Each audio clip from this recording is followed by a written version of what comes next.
"Daddy, why does the house have a light on?" Zora asked before Malcolm Hayes even had the strength to turn off the engine. For 5 years, he had imagined this road in his sleep. The red clay shoulder, the leaning mailbox at the bend, the thin line of pine trees behind the old drainage ditch. He had imagined coming back with his daughter beside him, imagined pointing through a broken windshield of memory and saying, "That is where your mother laughed when the rain came through the roof. That is where I measured you against the kitchen doorframe. That is where I failed to keep what mattered." But he had never imagined light. The old pickup rolled to a stop beneath a sky the color of cooled iron, its tires whispering over gravel that had not heard his name in half a decade. Zora sat upright in the passenger seat, her purple backpack hugged against her chest, her braids flattened on one side from sleep. She was 9 now. When they left this town, she had been small enough for Malcolm to carry with one arm while holding a toolbox in the other. Now her knees pressed against the glove compartment, and her eyes searched the dark like a child trying to recognize a dream someone else had kept alive. Malcolm did not answer her right away. His left hand stayed on the steering wheel. His right hand rested near the folded envelope on the bench seat between them. Inside it were papers he had driven 270 miles to sign. A release. A surrender. A clean ending written in words that sounded polite, because legal language always knew how to dress grief in a pressed shirt. He had not come home to reclaim anything. He had come home to let his daughter see the place once, to stand under the pear tree her mother had planted, and then to walk away before the town could remind him how little a hard-working man could protect when hospital bills, missed shifts, and bad timing formed a wall too high to climb. He had told Zora the house might not look the same. He had told her the yard might be wild. He had told her not to expect too much. He had not told her that for months after they left, he used to park behind grocery stores in Atlanta and count cash under the dome light, choosing between rent and the past. Now the past stood in front of him with a porch lamp burning warm above a freshly painted blue door. The roof was whole. The windows were clean. The sagging steps he remembered had been rebuilt with careful boards that still held the pale smell of new lumber. The grass had been trimmed, not shaved into something fancy, just cared for. Even the old mailbox stood straight again, black letters painted across its side with a steadiness that made Malcolm's chest tighten. M. Hayes. He stared at those letters until they began to feel like a question. Zora reached for the door handle, but Malcolm gently placed a hand over hers. Not hard, just enough to stop her. "Wait, baby," he said. His voice was low, the way it got when he needed the world to slow down and tell the truth. She looked at him, confused. "But it is our house." Malcolm swallowed. The porch light flickered once, soft and golden against the evening. Somewhere beyond the fence, a dog barked and then went quiet. The air smelled like cut grass, damp earth, and paint drying after a long day. It should have comforted him. Instead, it made him sit straighter. A man who had lost enough learned not to reach too quickly for beautiful things. Sometimes beauty came with a bill folded behind it. Sometimes kindness arrived holding a contract. He opened the truck door and stepped down slowly, boots touching the gravel like he was entering a room where someone was sleeping. Zora climbed out after him, staying close to his side. Together they stood at the edge of the yard, looking at the house that should have been gone. Malcolm felt his daughter's fingers slip into his. Small, warm, trusting. He looked at the porch, the repaired rail, the blue door, the light someone had left on for a man who had not been brave enough to believe there would be anything left to find. Then, from inside the house, a shadow moved behind the curtain. The curtain moved again, then settled. Malcolm did not step forward. He stayed at the edge of the yard with Zora's hand in his, watching the house breathe under that porch light as if it had been waiting without. Becoming impatient, a part of him wanted to turn around, put his daughter back in the truck, and drive until the glow disappeared from the rearview mirror. Another part of him, the older part, the part that still knew every nail in that porch, could not move away. He took one step. Gravel shifted under his boot. Zora matched him, her small fingers tightening around his hand. They crossed the yard slowly, not like owners returning, but like visitors entering a room where memory had been cleaned and set back in place. The grass brushed his jeans. The pear tree stood near the side fence, thinner than he remembered, but alive. 2 wooden stakes held its young trunk steady, and a strip of soft cloth protected the bark where rope might have cut into it. Malcolm stopped there first. He had expected the tree to be gone. He had expected weeds, rot, and the tired cruelty of time. Instead, someone had known enough to save what did not show up on a property report. Zora reached out and touched one of the leaves. "Is this Mama's tree?" she whispered. Malcolm nodded once. His throat did not trust words yet. They climbed the porch steps. The new boards did not creak the way the old ones had, but on the third step, just near the right rail, there was a familiar dip. Whoever rebuilt it had fixed the danger without erasing the habit of the place. Malcolm noticed that. He noticed everything. A small clay pot sat beside the door with basil growing in it, green and stubborn. The blue paint on the door was fresh, but the color was exact. Not close. Exact. His wife, Naomi, had picked that shade one Sunday afternoon in June, standing barefoot in the hardware store aisle, laughing because Malcolm said there were too many kinds of blue for a country that could not agree on anything else. He lifted his hand toward the knob, then stopped. The door was not locked. That bothered him more than if it had been. He pushed it open with 2 fingers. Warm air touched his face, carrying the scent of lemon oil, sawdust, old wood, and something faintly sweet, like laundry folded in sunlight. The living room waited in a hush.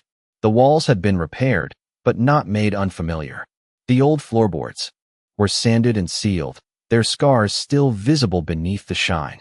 The fireplace mantel he had built from reclaimed oak was still there, darker now, polished but not replaced. On the left side of it, a small dent remained where Zora had thrown a wooden block as a toddler and then cried harder than the wall deserved.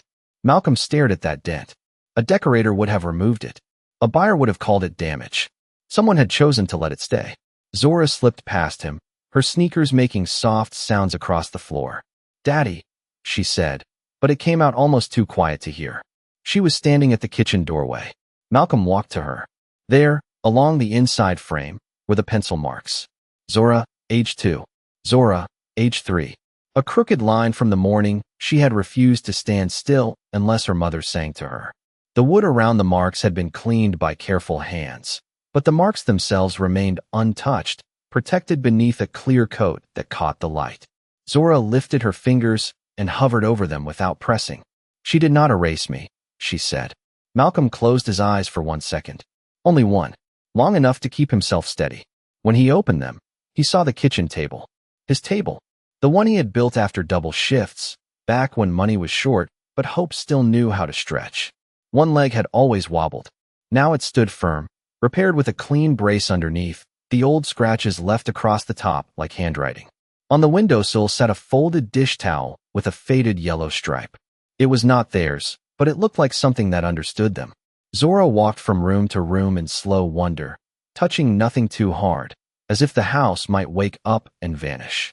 Malcolm followed, each doorway giving him back something he had prepared himself to lose. The hallway light, the patched wall near the bathroom, the bedroom door with its old brass knob. This was not a renovation. This was an apology made out of wood, paint, patience, and restraint. At the end of the hall, Zora looked back at him, eyes wide and wet. "Daddy," she whispered, "it remembers us." Before Malcolm could answer, the front door clicked softly behind them. Malcolm turned first. He did not move fast, but something in his shoulders changed. Zora saw it and stepped closer to him without being told.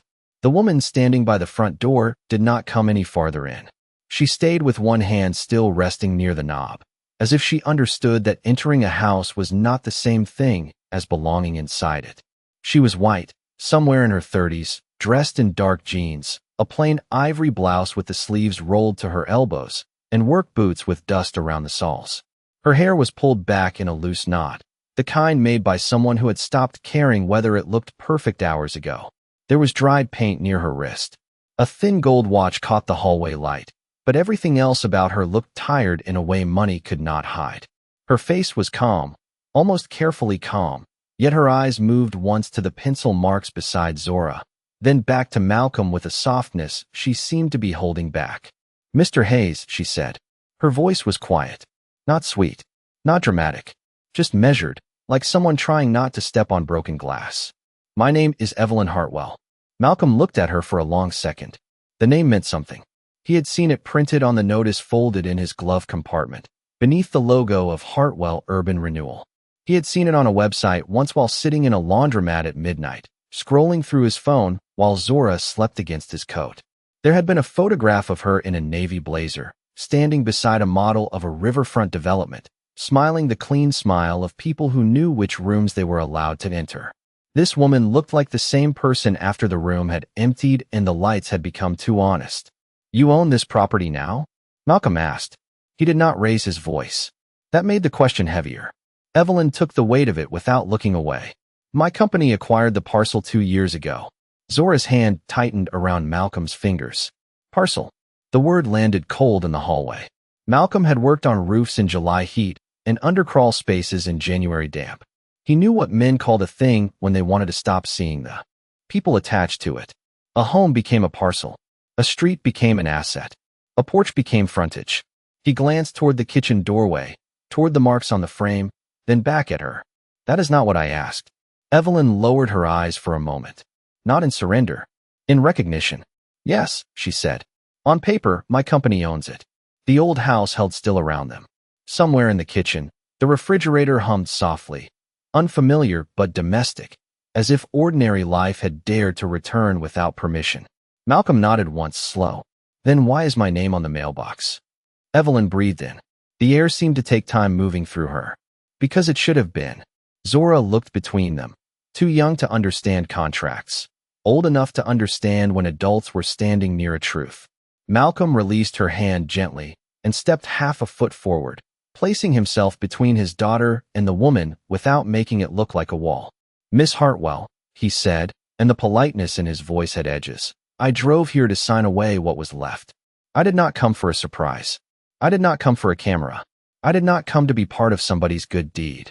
Something passed through Evelyn's face then. Pain, maybe, or shame. It was gone quickly, but not before Malcolm saw it. "There are no cameras," she said. "No reporters. No campaign. No announcement. Then what is this?" Evelyn looked down the hall, past him, toward the living room and the repaired mantel, toward the places where care had been placed so precisely it almost looked like grief had hands. "The city marked the house for demolition," she said. "The roof had failed. The back wall had water damage. There were unpaid taxes and 3 separate claims against the lot. It was listed as abandoned." Malcolm's jaw tightened, but he said nothing. He had no defense against facts. Only context, and context rarely survived paperwork. Evelyn continued, softer now. "I came here before the crew did. I was supposed to approve the final inspection. It should have taken 15 minutes. Her eyes returned to the pencil marks. "I found those first." Zora turned her face toward the kitchen frame. Malcolm did not. He kept watching Evelyn. "Then I found a photograph behind a drawer in the pantry. A woman holding a baby on the back steps. A man in a work shirt standing beside them, not smiling much, but looking like he had built the whole sky with his hands." Malcolm felt the old room shift under him. Naomi. The back steps. Zora wrapped in a yellow blanket. A Sunday afternoon before the bills, before the oxygen machine, before every phone call began to sound like a door closing. He looked away because memory had walked into the hall without asking. Evelyn did not move closer. That mattered. "I stopped the demolition order too late for some homes," she said. "I did not want yours to be another one." Malcolm let the words sit. He did not accept them. He did not reject them. He studied them the way a carpenter studied a board for a hidden crack. "So you rebuilt it," he said. "Yes." "With whose permission?" The question struck harder than anger would have.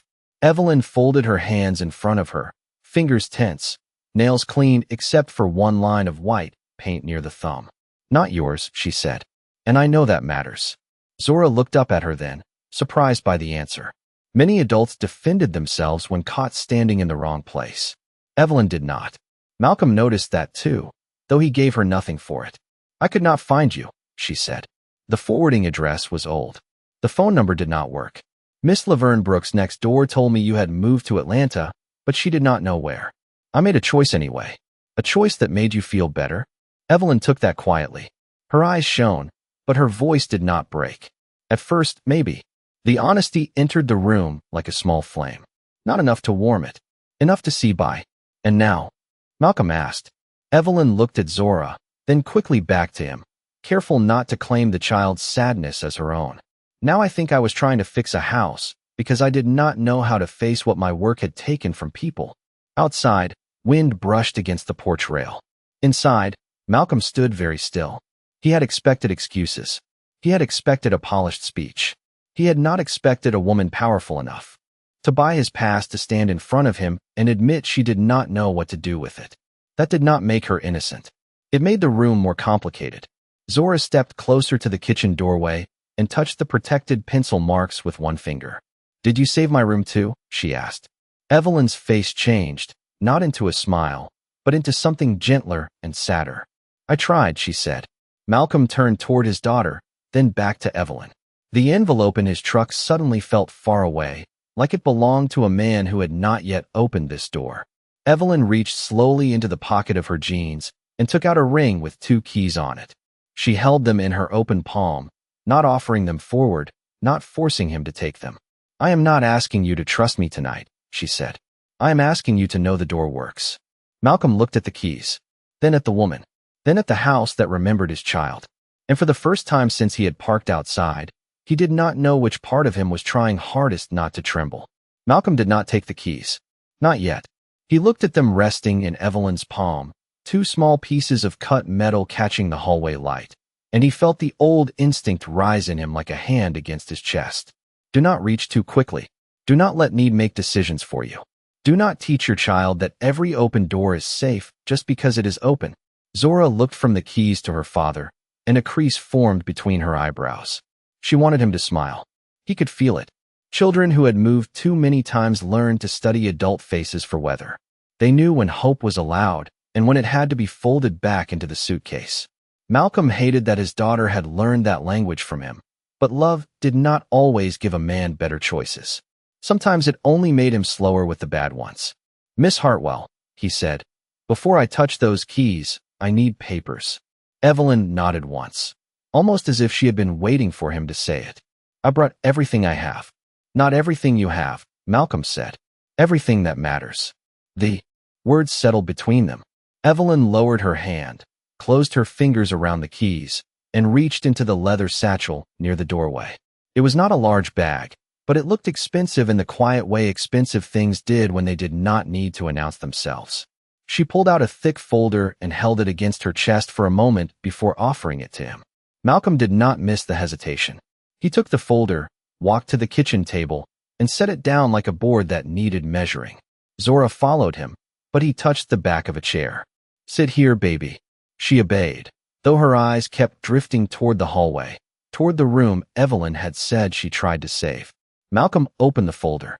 Tax documents, deed history, repair permits, contractor invoices, a letter from the city lifting the demolition order, a notarized document transferring the home into a trust with Zora's name listed as future beneficiary. He read slowly, not because he could not understand it, because he understood too well what happened when people expected a tired man to skim. Evelyn stood across from him, hands clasped, saying nothing unless asked. That silence did more for her than any speech could have. Malcolm turned a page. "Who paid the back taxes?" "My company did." "Is there a lien?" "No." "Is there a reimbursement clause hidden somewhere in here?" "No." "Can your board reverse this?" Evelyn paused. "They can challenge my decision. They cannot take the house without going through court." Malcolm looked up. "That is not no." "No," she admitted. "It is not." Zora shifted in the chair. "Daddy, why are you asking so many questions?" Her voice carried embarrassment, soft but sharp enough to reach him. Evelyn looked down quickly, as if giving the child room to be loyal to both wonder and discomfort. Malcolm closed the folder but kept his hand on top of it. He crouched beside Zora's chair until his eyes were level with hers. Because when somebody hands you something big, you have to know whether it is a gift, a loan, or a leash. Zora stared at him. The kitchen light touched the curve of her cheek, the same cheek Naomi used to kiss before work. But she fixed it, Zora whispered. "I know. She saved Mama's tree. I saw. And my marks." Malcolm nodded. "I saw those too." Zora's mouth trembled, but she held it steady the way children did when they wanted to seem older than they were. Malcolm took a breath and softened his voice. "Baby, gratitude without understanding can become another kind of debt." Evelyn closed her eyes for a brief moment. Not from offense, from recognition. Malcolm stood again and turned back to her. "Are there cameras in this house?" "No, reporters outside." No. Did you tell anyone I was coming? Only Miss Laverne. She called me when she saw your truck pass the church road. Malcolm glanced toward the window. Across the narrow side yard, a porch light glowed at the Brooks place. A curtain there moved, then stilled. Miss Laverne had always known more than she said. He looked back at Evelyn. Is my daughter's name in any press release? Evelyn's face changed at that. A flicker of disgust, quiet but real. No, and it never will be without your permission. Will mine be? No. Did you rebuild this to show people what kind of woman you are? The question was plain. It did not shout. That was why it reached the far corners of the room. Evelyn took a breath, and for the first time since she had entered, her composure thinned enough to show the person beneath it. At the beginning, she said, I think I wanted to believe I was still a good person. Malcolm did not help her out of the sentence. He let her stand inside it. And now, he asked. Evelyn looked at the repaired table, at Zora's small hands folded on top of it, at the floorboards that still carried their old scars. Now I know good people do not need houses to prove it. They need to stop taking them. The refrigerator hummed. Outside, night pressed softly against the windows. Malcolm studied her face, searching for polish, for performance, for the smooth line where guilt turned into theater. He did not find enough to accuse, and he did not find enough to trust. That was the hardest kind of truth. He opened the folder again and turned to the trust document. This says Zora's future interest begins when she turns 18. Yes. Why? Evelyn answered carefully. Because if something happens to you, I did not want anyone to be able to move her out without a fight. Zora looked up. Malcolm looked down at the page. There were some sentences a man had to receive standing still. He traced the margin with one thumb. His hands were rough from years of work, dark against the clean white paper. The contrast made something in Evelyn's face soften, but she looked away before it could become pity. Malcolm noticed that too. Pity made people look too long. Respect knew when to turn its eyes. I am not signing anything tonight, he said. I would not ask you to. I want my own lawyer to see this. I expected that. And until then, we are not staying here. Zora's head snapped toward him. Daddy. The word cracked. Malcolm kept his eyes on Evelyn because looking at his daughter might undo him. We have a motel on Route 17, he said. We will sleep there. Evelyn nodded slowly, though something like disappointment moved across her face. Not because she had been refused, because she understood why. The keys are yours to hold or not hold, she said. The locks were changed after the repair crew finished. No one else has a copy except the emergency set in the folder, sealed by the attorney. Malcolm looked at the keys again. This time, he reached out. He did not take them from her fingers. He held out his palm and let her drop them into it. So there was no confusion about who was giving and who was choosing. The keys landed with a small sound. Zora watched that sound like it had color. Malcolm closed his fist around them, then slipped them into his coat pocket. Thank you for keeping the door standing, he said. It was not forgiveness. It was not trust. It was clean, measured gratitude, the only kind he could afford to give honestly. Evelyn accepted it as if it were more than she deserved. You are welcome, she said. Zora stood slowly, looking down the hallway one last time. Can I just see my room before we go? Malcolm was quiet. The house was quiet with him. Then he nodded. 1 minute. Evelyn stepped aside, leaving the hallway open. She did not lead them. She did not claim the reveal. She let the father walk first, and that, more than anything she had said, made Malcolm wonder whether she was beginning to understand what this house was not hers to give. Malcolm walked down the hallway with Zora close behind him, and every step seemed to pull 5 years out of the walls. Evelyn remained near the kitchen, far enough away to prove she understood the boundary, close enough that her silence still had a presence. The hall was narrower than Malcolm remembered, or maybe he had become larger in the years since he left, carrying more than his body was built for. The brass knob at the end of the hall caught the light, worn smooth around the edges. He had installed that knob himself after Zora learned to open doors too early and scared her mother by wandering into the hallway at sunrise with a stuffed rabbit under one arm. He stood in front of the door for a moment. Zora slipped her hand into his again, but this time she was the one pulling him forward. Please, she whispered. Malcolm turned the knob. The door opened without a sound. The room was small, just 10 feet by 11, with one window facing the pear tree and the fence beyond it. The ceiling had been patched. The trim had been repainted. A pale yellow color warmed the walls, Not bright, not childish, just soft enough to make the evening light feel welcome. Malcolm had expected a designer room. Something too polished. Something filled with expensive furniture that would make his daughter feel like a visitor in her own memory. But the bed was simple, with a white quilt folded at the foot. The old bookshelf was still against the left wall, sanded clean but not replaced. The little crescent moon sticker Zora had stuck near the closet when she was 4 remained there, slightly crooked, sealed beneath a clear square of protective film. On the floor, near the baseboard, was the same small paint drip Malcolm had made when he was trying to finish the room before Naomi came home from the clinic. It had been shaped like a tear. He remembered kneeling with a rag, trying to scrub it away, and Naomi laughing from the doorway, saying to leave it because even houses deserved birthmarks. Zora walked in slowly. Her sneakers made no sound on the rug.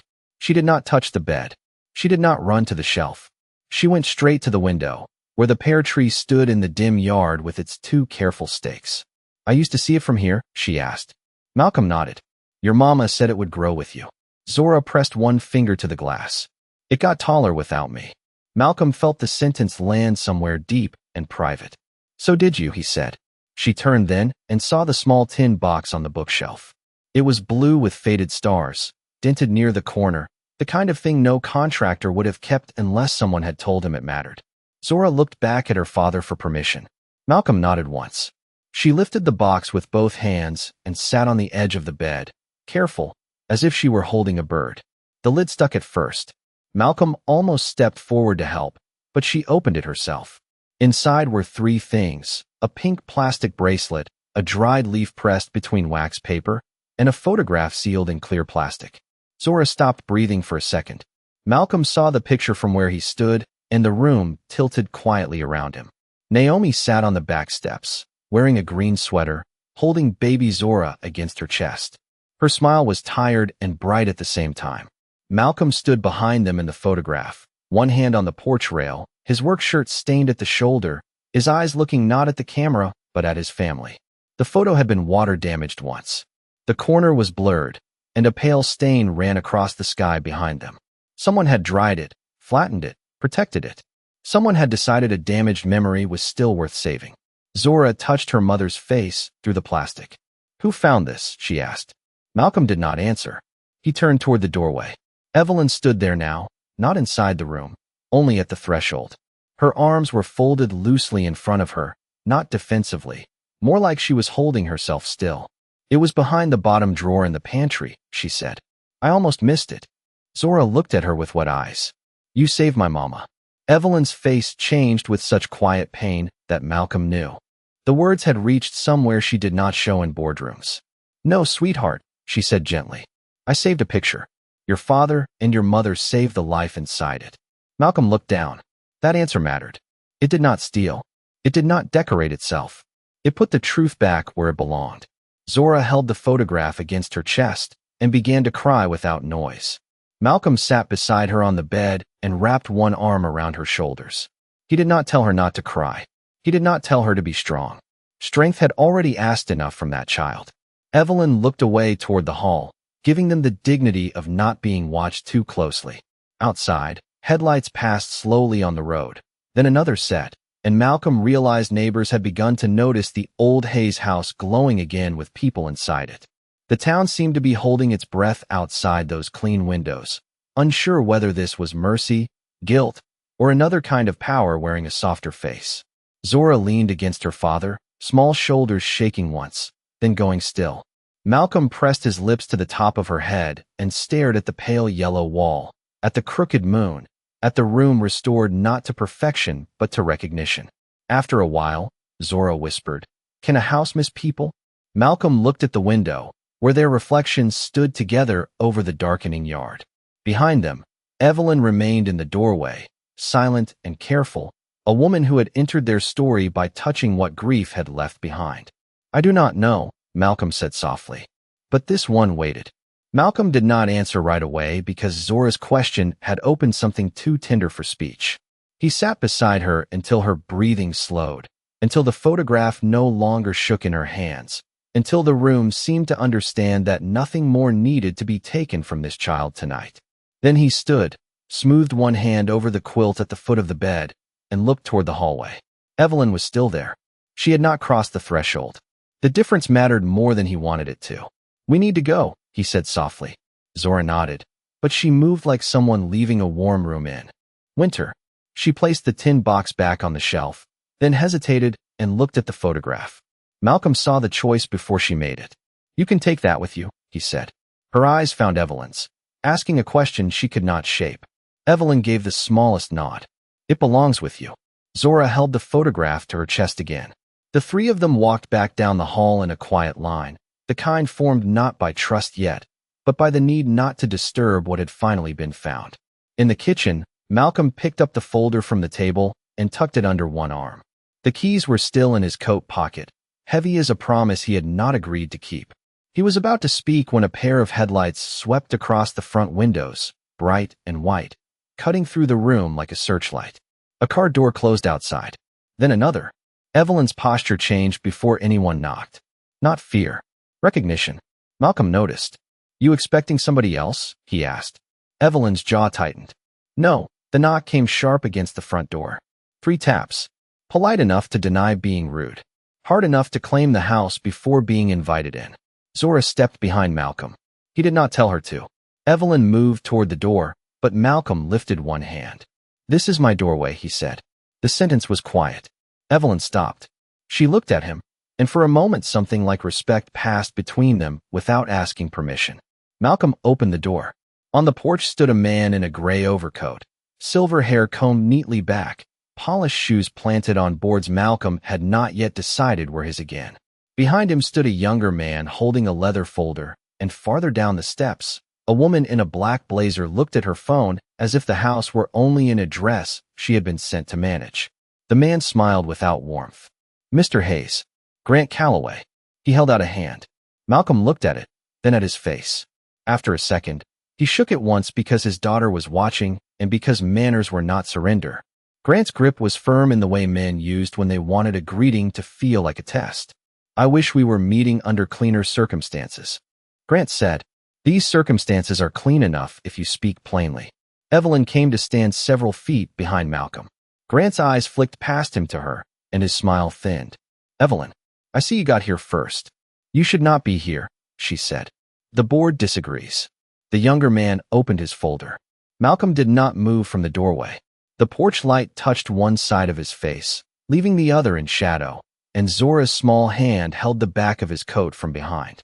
Grant glanced down at her, then softened his voice in a way that was meant to sound kind and landed closer to insult.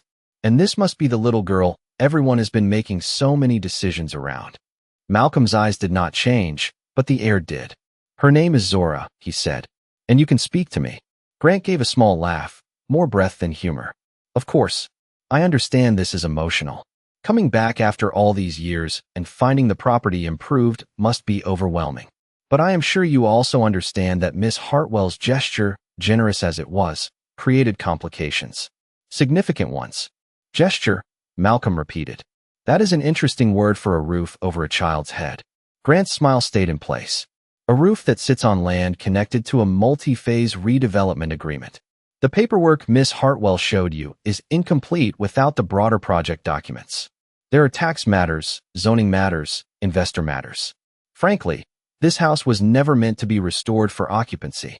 It was meant to be cleared." Evelyn's face had gone pale, but she did not interrupt. Malcolm felt Zora's fingers tighten. He kept his body still. "Then why are you here tonight?" he asked. Grant looked almost pleased to be invited into the point. "To prevent misunderstanding. We are prepared to offer relocation assistance, a fair private settlement, and enough time for your daughter to say goodbye properly. No one wants an unpleasant public situation." The words moved smoothly, dressed in respectability, but every sentence placed a price tag on Malcolm's silence. "You came to my door at night," Malcolm said, "with papers I did not ask for, to tell me how long my child can stand in her mother's house." The woman on the steps looked up from her phone. The younger man stopped moving his pen. Evelyn looked at the floor. Grant's expression hardened by a fraction. "Mr. Hayes, I would advise you not to confuse sentiment with leverage." Malcolm nodded slowly, as if considering that. Then he stepped fully onto the porch and pulled the door nearly closed behind him. leaving Zora inside the warm light. You can talk about land, he said. You can talk about money. You can talk about whatever agreement helps you sleep in your house tonight. But you will not talk over my child in my doorway. The porch fell silent. Across the yard, curtains shifted in two houses. A truck slowed on the road, then kept going.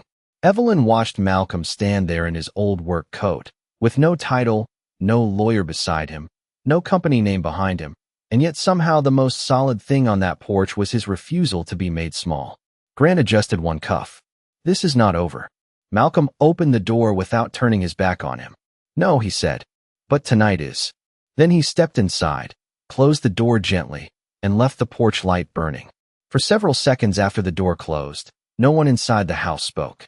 Grant Calloway's car remained in the yard, its headlights washing pale lines across the living room wall. Then the engine turned over and the lights slid away from the windows. Gravel crackled under expensive tires. The sound faded toward the main road, leaving behind the refrigerator hum, Zora's breathing, and the small metallic weight of the keys in Malcolm's coat pocket. Evelyn stood near the kitchen table with her face turned slightly toward the door, as if part of her had gone outside with the threat and part of her had stayed behind to count the damage. Malcolm picked up the folder again. Now we are going to the motel, he said. Zora did not argue this time. The house had given her too much in one night, and even wonder could become heavy when adults started speaking in papers. She tucked the photograph inside her jacket, close to her chest, and followed him to the truck. Evelyn walked with them only as far as the porch. She did not ask to come along. She did not ask him to call. She only stood under the light she had kept burning and watched Malcolm help his daughter into the passenger seat with the carefulness of a man putting the most fragile thing he owned back into the world. Before he closed the door, Zora leaned toward the open window. Will the house be okay? Malcolm looked at Evelyn. Evelyn looked at the blue door. I do not know, she said, and the honesty made the night colder. Malcolm drove to the motel on Route 17 with the folder beside him and the road unrolling black and silver beneath the headlights. Zora fell asleep halfway there, one hand still holding the photograph through her jacket. He carried her into the room, laid her on top of the stiff floral bedspread, and sat in the chair by the window until dawn, reading every page Evelyn had given him under the yellow lamp. By 6:30, his eyes burned, but his back stayed straight. At 8, he called a legal aid office in Macon. At 9:15, a young attorney named Priya Desai told him not to sign anything, not to speak to Grant alone, and not to assume kindness could not be challenged by money. Malcolm thanked her, wrote her name on the motel notepad, and folded the paper into his wallet.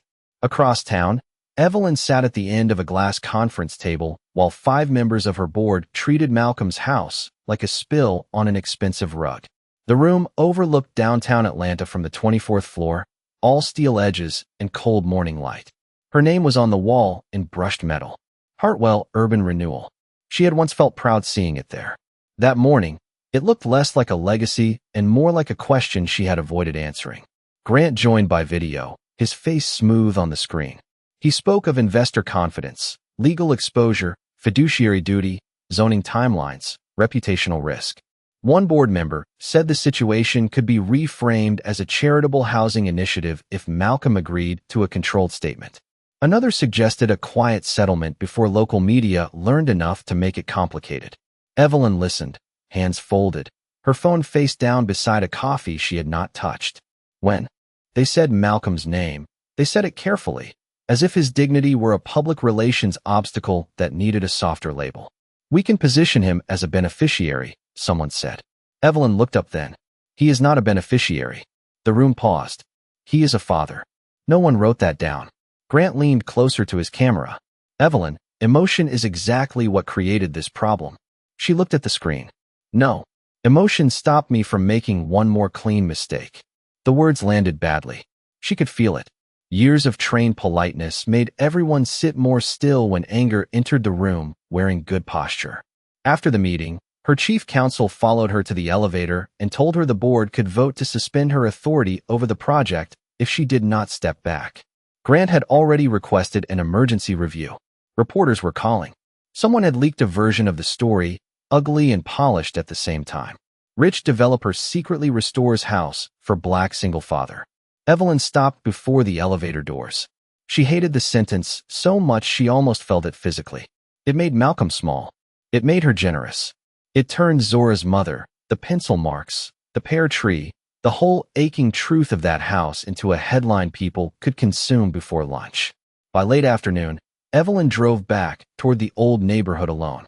She had changed out of her office clothes, but the pressure of that room still clung to her skin. The sun was going down when she saw Malcolm at the house, kneeling on the porch with a toolbox open beside him. Zora sat on the top step, drawing in a notebook, her feet tucked beneath her. Malcolm was replacing a loose board Evelyn's crew had missed. Slow, exact, unpaid, unimpressed by the storm forming around him. Evelyn parked by the curb and walked up the path. Malcolm did not look at her right away. "Board call you in?" he asked. She stopped at the bottom step. "Yes."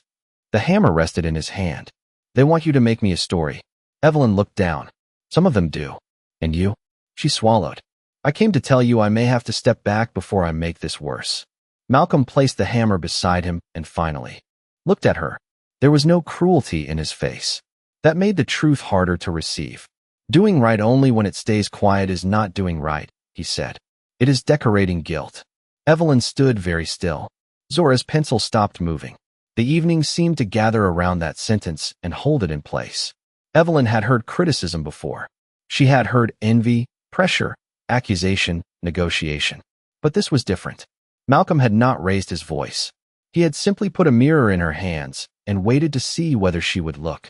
She glanced at the house, at the repaired porch, at the child on the step, at the man who had every reason to distrust her and still spoke to her like she was capable of better. "What should I do?" she asked, and the question came out smaller than she intended. Malcolm picked up a nail, held it between two fingers, and set it against the board. "I cannot tell you that." He drove it in with 3 calm strikes. "But if you know the truth, do not let powerful people rent your silence." Evelyn looked toward the road where neighbors pretended not to watch from behind curtains and parked cars. For the first time in years, she did not feel powerful. She felt responsible. And somehow, that was heavier. The next morning, the town meeting was moved from the municipal office to the old fellowship hall behind New Hope Baptist because too many people showed up for the smaller room. By 6 in the evening, every folding chair was filled, and late arrivals stood along the walls beneath faded photographs of church picnics, choir anniversaries, and little league teams from years when half the neighborhood still belonged to the people who lived in it. The ceiling fans turned slowly, pushing warm air in circles. A coffee urn hissed on a side table. Children sat close to their parents, sensing that the adults had brought more than paperwork into the room. Malcolm stood near the back with Zora beside him, her notebook hugged to her chest. Miss Laverne Brooks sat in the front row with her purse on her lap and her glasses hanging from a chain, watching everything with the stillness of a woman who had seen polite language do impolite things. Evelyn arrived. Alone. No assistant. No board member. No publicist. She wore a simple black dress and carried 2 folders against her ribs. When she stepped inside, conversations dropped by half. Some people looked at her with hope, some with suspicion, some with the tired curiosity reserved for powerful people who came downtown after years of deciding things from somewhere else. Grant Calloway was already seated at the long table near the front, speaking quietly with the mayor and a county attorney. He looked comfortable beneath the fluorescent lights, as if every room became his once he learned where to place his briefcase. When he saw Evelyn, he smiled just enough to remind her that he had expected her to behave. She did not smile back. The meeting began with rules. 3 minutes per speaker. No interruptions. Respectful tone. The mayor read from a sheet of paper, while the room listened the way people listen when they know rules are often built to protect the strongest voice. Grant spoke first. He stood with practiced ease and thanked the community for its patience. He spoke about investment, drainage improvements, new storefronts, rising property values, sidewalks, lighting, and opportunity. He said the project would bring jobs. He said change was difficult but necessary. He said relocation assistance would be handled with compassion. He said no one would be forgotten. At that, Miss Laverne made a small sound in her throat, not loud enough to interrupt, sharp enough to be heard by everyone near her. Grant continued as if mercy were one more line item in his budget. Then the mayor called Evelyn's name. The room shifted. Malcolm felt Zora lean against his side. Evelyn rose from her chair, and walked to the microphone. She placed one folder on the podium and held the other closed in both hands. For a moment, she looked smaller than she had on the company website. Malcolm remembered. Not weak, just stripped of the room that used to make her look untouchable. "My name is Evelyn Hartwell," she said, "and I signed the first acquisition plan for this neighborhood." The hall went very quiet. Not respectful quiet. Heavier than that. The kind of quiet that waits to see whether truth is brave or only well-dressed. Evelyn looked down once, then back up. "I believed the reports I was given. I believed the appraisals were fair. I believed vacant meant empty, delayed meant abandoned, and distressed meant available. I was wrong." Grant leaned back in his chair. The county attorney stopped tapping his pen. Evelyn opened the first folder. 17 homes in the proposed zone are still occupied or tied to families who were not properly notified. 6 offers were made below county assessment. 4 elderly owners were contacted through third parties instead of direct counsel. 2 properties were marked as abandoned while utility records showed active use. A murmur moved through the room, slow and uneasy. Evelyn did not raise her voice over it. She waited until people could hear her again. "I am submitting these documents to the county clerk, the housing office, and every family affected. Hartwell Urban Renewal is withdrawing from the Callaway Riverside development effective immediately." Grant stood. "Evelyn, I would strongly advise you to stop." She turned toward him, calm in a way that made the warning look smaller than it was. "You advised me for 2 years, Grant." That was the problem. A few people gasped. No one laughed. This was not entertainment. This was the sound of a room realizing the floor had been tilted for a long time. Grant's face tightened. "You are exposing yourself and your company to serious liability." Evelyn nodded. "Yes. And for what?" "A sentimental mistake involving one house." Evelyn looked toward the back of the hall, where Malcolm stood with Zora. She did not point at him. She did not summon him. She did not turn him into proof of her goodness. She only looked long enough to remember the blue door, the pencil marks, the child holding her mother's photograph. Then she looked back at Grant. "Less than they already lost," she said. The room held that sentence. It did not cheer. It absorbed. The mayor cleared his throat and asked if Malcolm Hayes wished to speak. Every head turned. Malcolm felt it, the old pressure of eyes weighing a black father before he even opened his mouth, deciding whether his grief was reasonable, whether his anger was safe, whether his dignity was inconvenient. Zora looked up at him. He touched her shoulder once and walked forward. His boots sounded plain against the floor. At the microphone, he unfolded no notes. He looked at Grant, then at Evelyn, then at the neighbors whose faces carried years of quiet eviction, raised taxes, missed notices, and doors closing one signature at a time. "I am not here to ask this town to save my house," Malcolm said. "I am asking it to remember whose hands built it." The ceiling fans turned. Someone in the back lowered their head. Malcolm continued, voice steady. "A house is not empty because a rich man cannot see the people inside it. A neighborhood is not broken because the people who stayed were too tired to shine for investors. And a child should not have to prove her memories are worth more than somebody else's plan." He stopped there. No performance. No plea. Just the truth, placed carefully in the center of the room where no one could step around it without knowing. Malcolm's last words did not echo. They stayed low in the fellowship hall, heavier because he had not tried to make them loud. For a moment, no one moved. The ceiling fans kept turning. The coffee urn clicked on the side table. Grant Calloway stared at him with the blank face of a man who had expected emotion and found a witness instead. Then Miss Laverne Brooks stood from the front row. She did not speak right away. She adjusted her glasses, opened the small envelope in her hand, and placed a faded property tax notice on the table.